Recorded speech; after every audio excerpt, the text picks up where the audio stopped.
지난 주일에 우리는 거룩이라는 개념에 대해서 살펴보았습니다. 무엇이었죠? 구별된다는 것, 분리된다는 것, 그리고 초월하다라는 것인데요. 또 이런 의미에서 하나님은 순도 100%의 거룩한 분이시다 라는 것을 우리가 알 수 있습니다. 온 우주 만물을 초월하여 존재하시는 창조주이시기 때문입니다. 자, 그런데 이 거룩한 창조주 하나님은 피조물된 우리 인간들도 거룩하게 존재하기를 원하십니다. 인간에게 이 거룩이라는 개념이 적용될 때에는 우리가 이렇게 생각해 볼 수 있을 것 같습니다. 죄악된 세상이라는 영역에서부터 구별되는 것입니다. 그리고 거룩함 그 자체이신 우리 하나님, 창조주 하나님의 그 영역을 향하여 구별되는 것이다 라고 우리가 설명할 수 있습니다. 하나님은 이 일을 이루시기 위해서 죄인된 인간이 거룩한 영역, 하나님께로 들어오도록 초청하십니다. 그리고 이 초청에 응한 모든 사람들을 하나님은 놀랍게도 거룩하다 여겨 주십니다. 그리고 그 거룩함을 그들의 삶에서 실행하도록 도와주시기까지 하십니다. 하나님의 이 초청이 바로 복음 메시지입니다.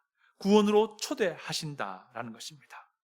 창조주 하나님을 떠나서 자기 마음대로 자기 자신이 자기 인생의 주인 되어 살아가던 죄인된 인간이 이제는 창조주 하나님을 자기의 인생의 주로 모시고 살도록 초청한다라는 것입니다.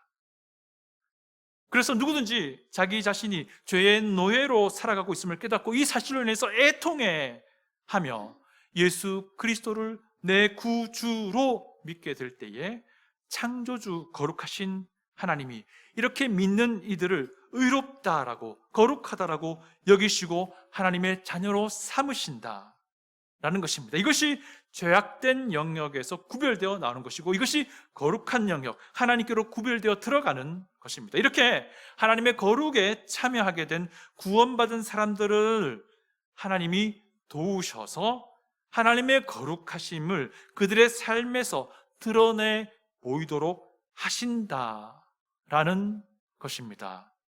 이것이 그리스도인입니다. 이것이 그리스도인입니다. 어떻습니까? 여러분이 만약에 예수님을 구주로 믿고 하나님의 자녀가 된 사람이라면 여러분은요, 우리는요, 하나님의 거룩하심을 우리의 삶으로, 여러분의 삶으로 보여주는 정말 위대한 사명을 받은 것입니다. 이것만 제대로 알고 생각해도요, 우리의 가슴이 웅장해집니다.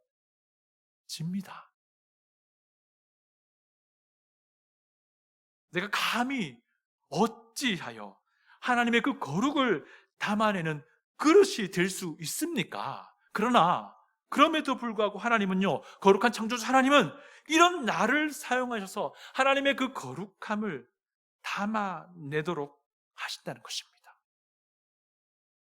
이것을 생각할 때 우리 마음에 뜨거운 감동이 있게 되는 것입니다. 감히 내가 어찌하여 하나님의 거룩을 담아내는 그릇으로 하나님이 여기시나.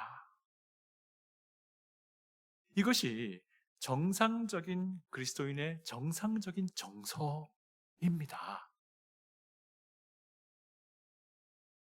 우리가 에스라서를 강의하고 있는데요, 에스라서를 이 거룩이라는 관점으로 읽어보면요, 정말 여러 군데에서 이 거룩이라는 코드를 발견할 수 있어요. 한번 기억을 되돌려 보겠습니다. 1차 귀환할 때 약 5만 명 정도의 흩어졌던 언약 백성이 예루살렘으로 돌아옵니다. 근데 이 숫자는 그 당시 바벨론 전 지역으로 흩어졌던 언약 백성의 약 20%, 많게는 30% 정도였다라고 추측이 됩니다. 이게 모든 언약 백성이 돌아온 게 아니라는 것이죠. 1장 5절을 보시면 이런 말씀이 있어요. 그 중에서 그 마음이 하나님께 감동을 받은 소수의 사람들이 돌아와서 성전을 재건합니다. 포로로 잡혀서 흩어져 살던 그 많은 언약 백성들 중에서도 구별됨이 분명히 있었다라는 거예요. 예루살렘으로 돌아온 언약 백성 중에서 자기 자신을 이스라엘 자손이다라고 공식적으로 증명하지 못하는 사람들 따로 구분하기도 했습니다. 심지어는 그 중에 제사장들이라고 알려져 있긴 하지만 공식적으로 자신이 아론의 후손임을 증명하지 못하는 사람들은 그 제사장 직무를 수행하지 못하게 따로 떼어내기도 했습니다. 귀환한 언약 백성들 중에서도 굉장히 엄격하게 구분됨이 있었던 거예요. 성전의 기초를 완성하고 나니까 성전 건축을 돕겠다는 사람들이 나타났습니다. 그들은 사마리아 사람이라고 불리는 사람들이었습니다. 이들은 언약 백성이긴 했지만 지금은 언약 백성으로서의 정체성을 완전히 상실해버린 사람들이었습니다.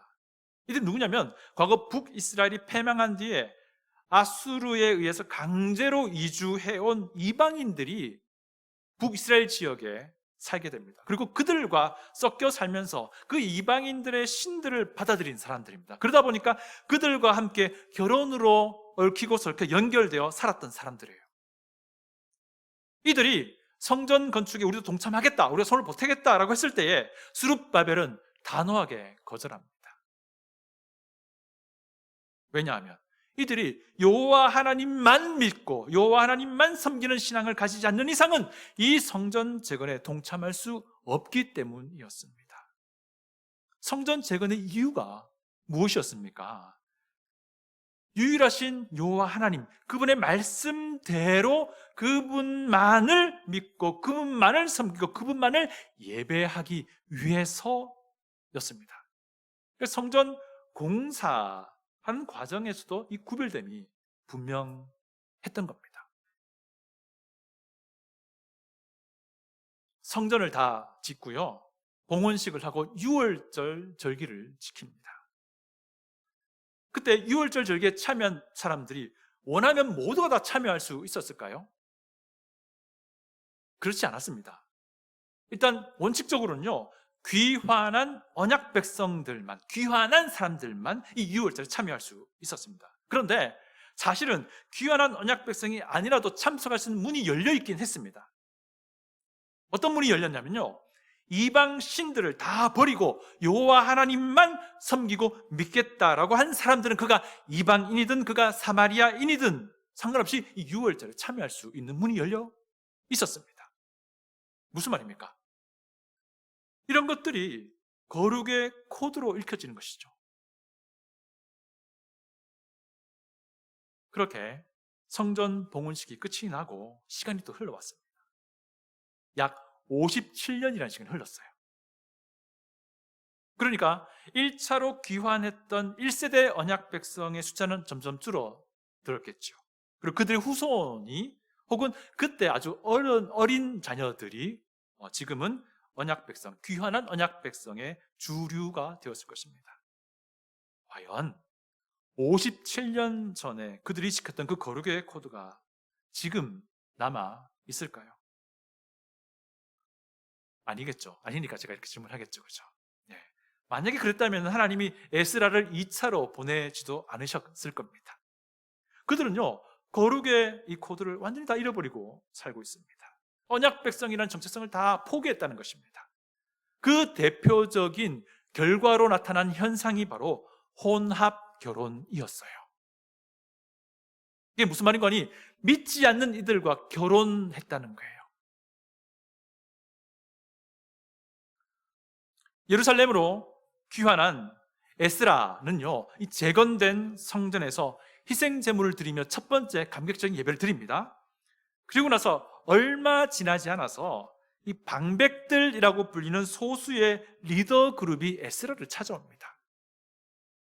1절을 보시면요, 이런 말씀이 있습니다.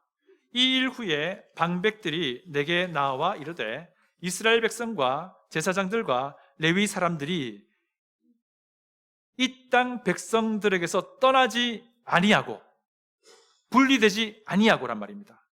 그리고 마지막 보시니까 가증한 일을 행하여 라고 소수의 리더 그룹이 와서 에스라에게 말한 겁니다.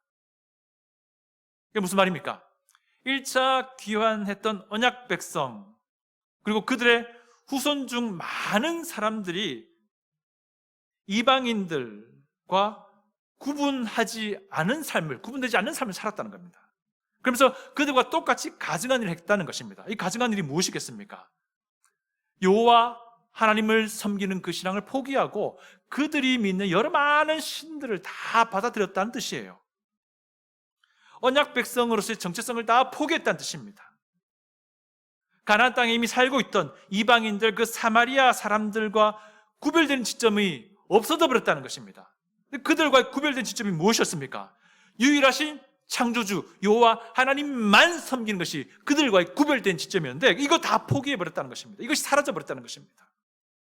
심지어 제사장들도 레위인들도 본을 보여야 할 그들도 마찬가지였다는 거예요. 그러니 일반 백성들도 뻔한 일인 것이죠. 그들이 이방인이나 사마리아인처럼 여호와 하나님 외에도 여러 많은 신들을 믿고 섬기기 시작했다라는 말을 하고 있습니다.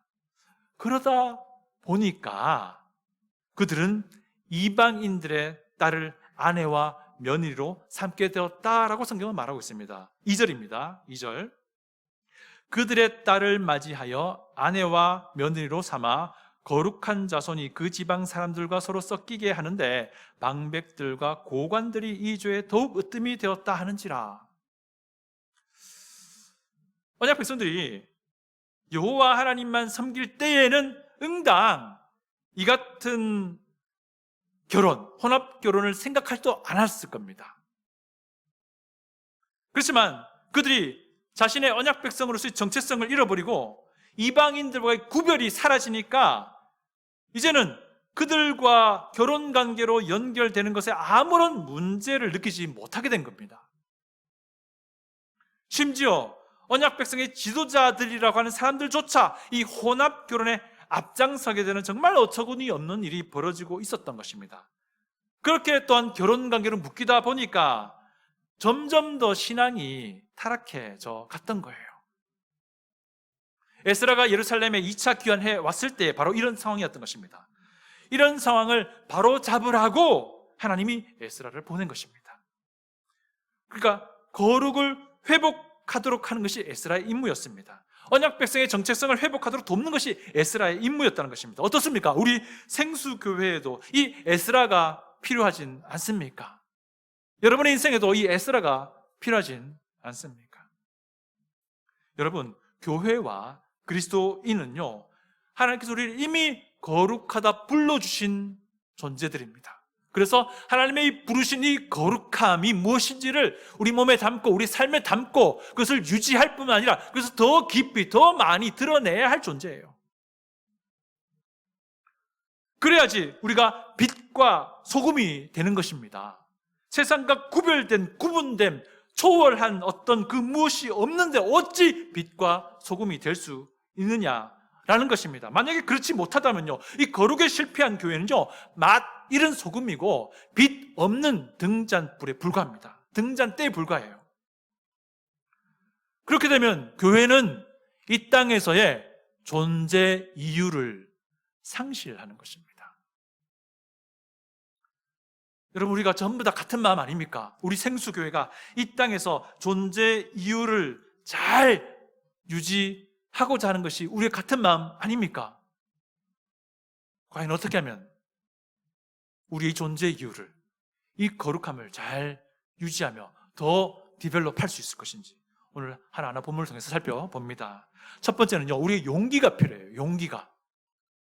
세상의 흐름을 거스를 줄 아는 용기가 필요하다는 것입니다. 여러분, 우리 원래 표어가 무엇입니까? 원래 표어가 무엇이죠? 주부를 보십시오, 빨리. 네, 세상의 흐름을 거슬러입니다. 성전을 재건하고 57년이 지난 시점에 귀환한 언약 백성들을 둘러싸고 있던 그 땅의 대세는 무엇이냐면요, 이방인들과 구분 없이 어울리며 살아가는 것, 이것이 대세였어요. 사마리아인들과도 구별 없이 어울리며 살아가는 것이 그 당시 사람들의 대세였어요.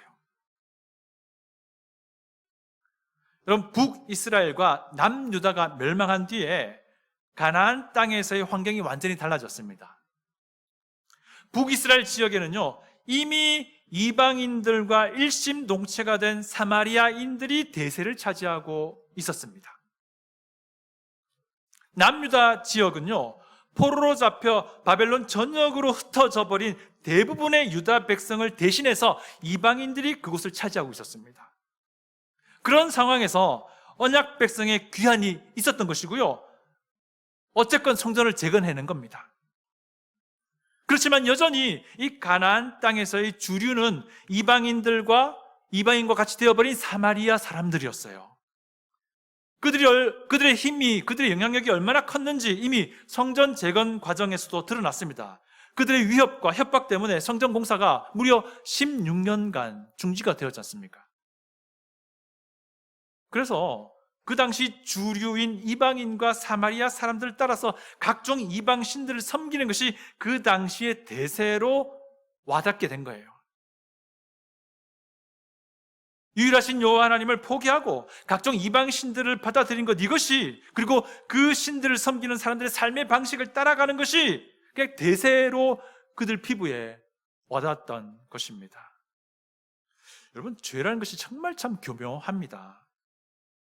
죄가 많은 사람들의 일반적인 상식이나 삶의 스타일로 여겨지는 그 과정을 보면 정말 교묘합니다. 어떤 형태의 죄가 사람들에게 인식되기 시작합니다. 처음엔 대부분의 사람들이 그것이 죄라고 여기고 꺼려합니다. 그런데 그것이 상식이야 라고 주장하는 목소리가 커지기 시작합니다.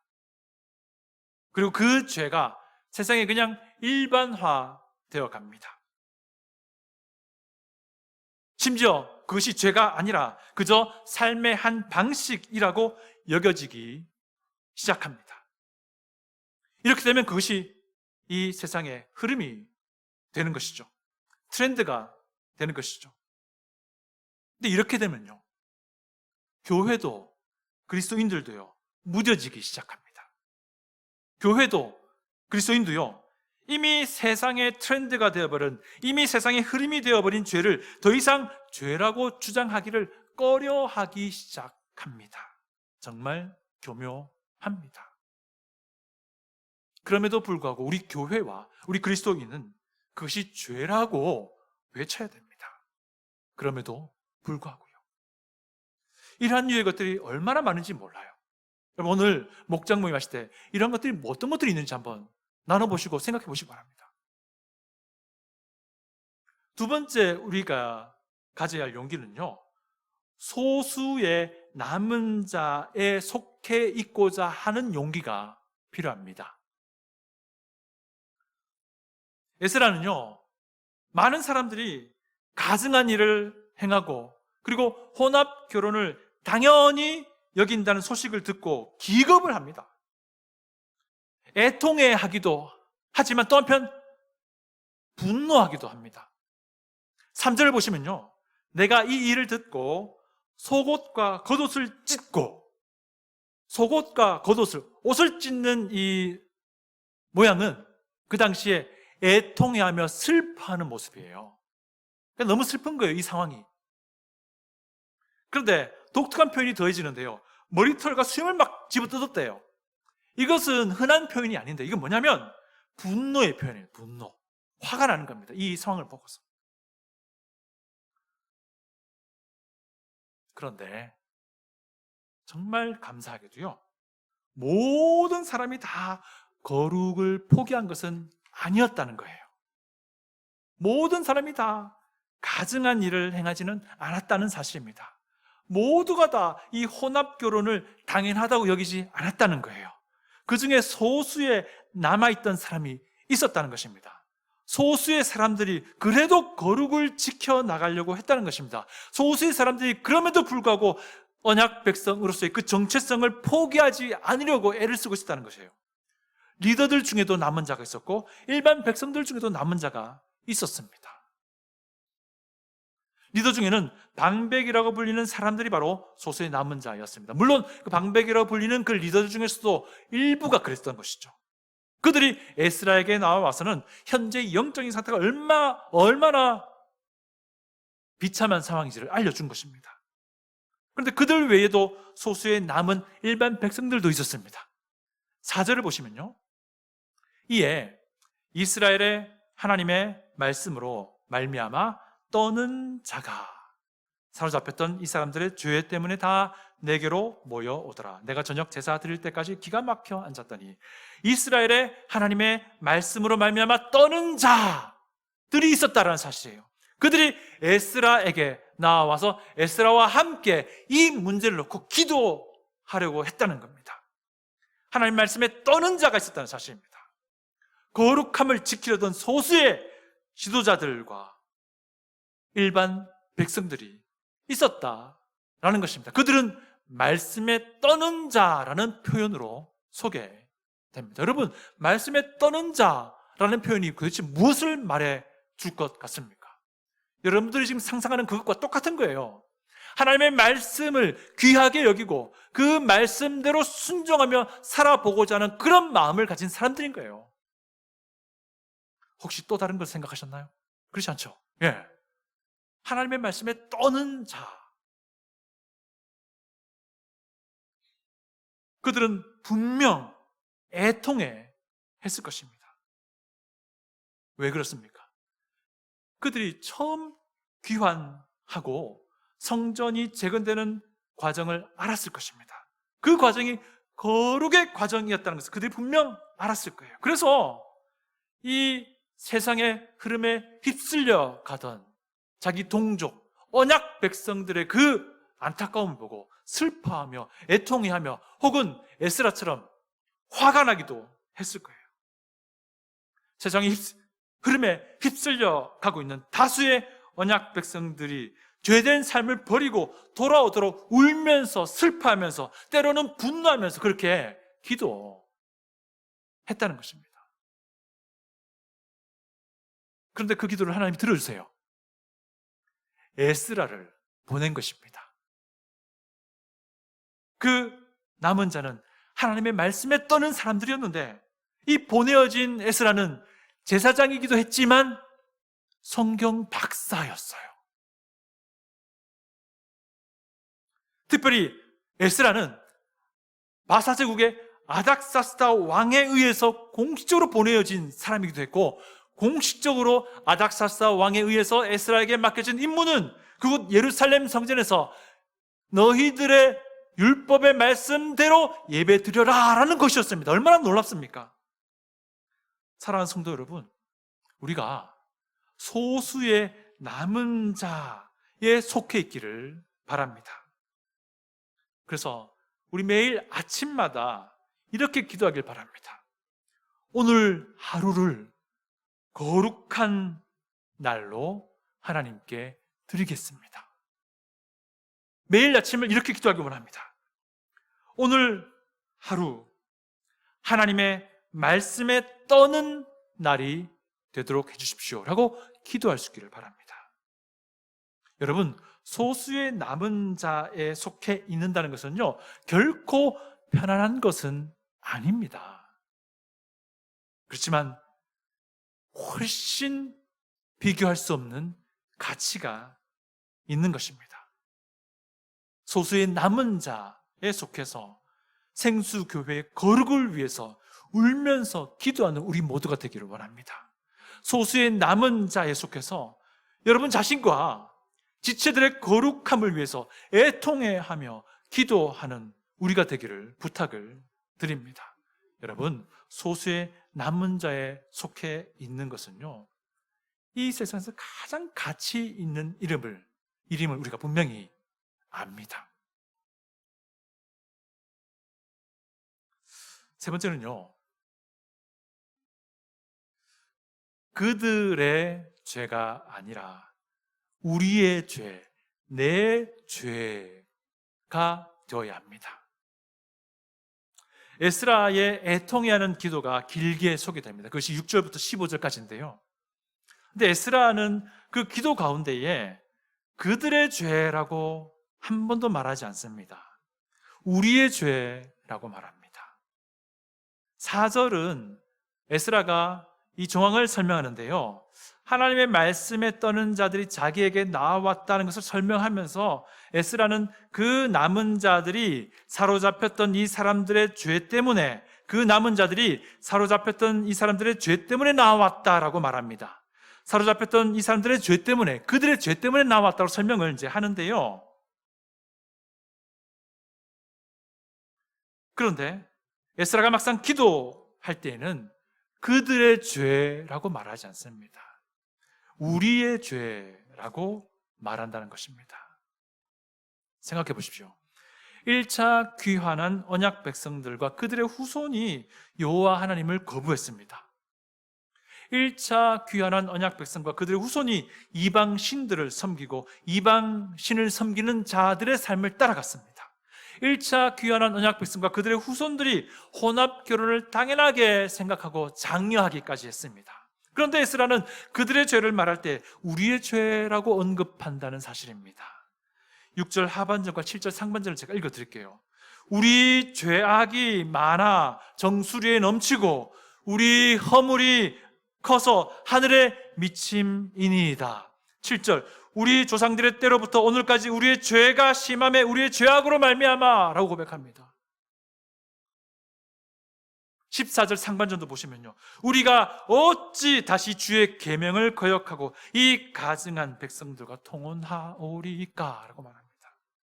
사랑하는 성도 여러분, 남은 자 속에 있길 바랍니다. 그리고 애통해하며 기도하시기 바랍니다. 그리고 기도할 때 그들의 죄가 아니라 그들의 죄를 내 죄로 여길 수 있는 마음을 달라고 기도하시기를 바랍니다. 그들의 죄에 나도 책임이 있다는 마음으로 기도하시길 바랍니다. 우리 중에 단 한 명이라도 이렇게 기도하는 사람이 있다면요, 우리 생수교회 희망이 있습니다. 여기 앉아 계신 여러분 각자가 내가 바로 이 단 한 사람이 되겠노라라고 결단한다면 우리 모두가 바로 이 한 사람이 되는 것입니다. 그러면 우리 생수교회에 소망이 있는 것입니다. 끝으로 은혜를 기억하라라고 말합니다. 에스라의 기도의 핵심은요, 하나님이 계속해서 우리에게 은혜를 베푸셨다라는 거예요. 그런데 우리가 죄를 범했다라는 것입니다. 그런데 이 말을 거꾸로 보면요, 이런 말입니다. 하나님이 주신 이 은혜를 잘 기억했더라면 그 죄를 우리가 범하지 않았을 텐데 라는 안타까움을 담고 있는 거예요. 하나님이 주신 이 은혜를 잘 마음에 새기고 있었더라면 그 거룩함을 잃어버리거나 포기하거나 하지 않았을 텐데 라는 안타까움이 담겨있는 기도인 겁니다. 우선 에스라 7절에서는요, 에스라는 7절에서 북이스라엘과 남유다 멸망이 언약 백성, 그들 선조들이 우리가 하나님을 버리고 이방신들을 섬긴 것 때문이었다고 말합니다. 그 굉장히 잘 본 거예요. 하나님 말씀이 말하는 그대로 본 겁니다. 그리고 에스라는 8절과 9절에서요, 하나님이 흩어진, 그 일련에서 멸망하여 온 바벨론으로 흩어진 이 소수의 언약 백성을 그래도 예루살렘으로 돌아오게 하셔서 성전을 세우게 하셨는데 그것이 하나님이 우리에게 베푸신 또 다른 은혜였다라고 말합니다. 그리고 에스라는 10절에서요, 이런 은혜를 입었음에도 불구하고 하나님을 저버렸으니 정말 부끄럽습니다 라고 고백합니다. 자기가 대신 부끄러워하는 거예요. 자기가 대신 부끄러워하는 겁니다. 그리고 에스라는 11절, 12절에서 심지어 혼합 결혼을 금지 명령하신 것이 이미 오래전부터 하나님이 명령하시고 또 명령한 것이었는데 불구하고 여호와 하나님을 믿는 신앙을 버리고 혼합 결혼을 통해서 언약 백성의 정체성을 다 포기해버리고 말았다라고 말합니다. 너무 애통해하며 부끄러워하는 모습인 거예요. 그리고 에스라는 13절부터 15절에서 그래도 하나님이 지금 이 정도의 언약 백성을 남겨두셨으니 이것도 하나님의 은혜입니다 라고 말합니다. 사실 이 말은 무슨 말인 거니? 하나님께서 즉각 우리를 다 진멸하셔서 우리를 다 이 땅에서 멸절시킨다 하더라도 우리는 할 말이 없는, 정말 부끄럽기 한이 없는 사람들입니다 라고 말하는 거예요. 에스라는요, 그들의 죄를 자기의 죄로 여길 줄 알았고, 그리고 그 죄에 대해서 부끄러워할 줄 알았다는 겁니다.